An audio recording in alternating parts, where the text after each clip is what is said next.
Posibleng nasa loob na yan ng Philippine Area of Responsibility sa mga susunod na oras o mamayang madaling araw. Pero bukod po sa super bagyo, dapat ding paghandaan ang lalo pang paglakas ng habagat.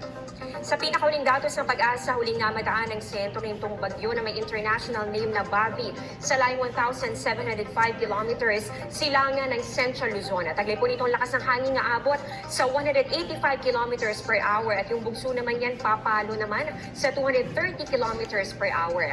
Ang pagkilos po nito ay pa west-northwest sa ngayon sa bilis na 25 kilometers per hour. At kapag nasa loob na nga yan ng Philippine Area of Responsibility, tatawagin na nga ito sa local name na Inday.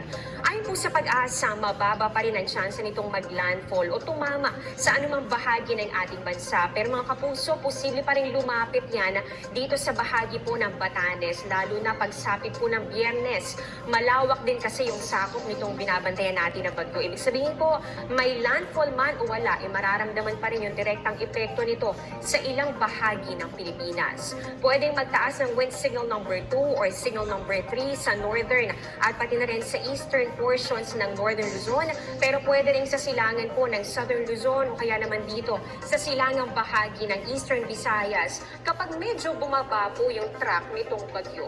Posibleng maglabas ang Pag-asa ng wind signal simula po ngayong gabihan sa ilang lugar sa northern Luzon.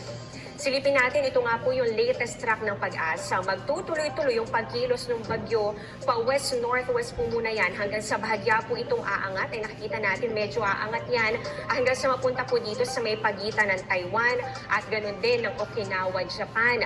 Kung hindi po magbago yung pagkilos itong bagyo, posibleng lumabas na rin yan sa Philippine Area of Responsibility pagsapit ng Sabado. Pwede po pong magkaroon ng pagbabago kaya patuloy po nating tututukan.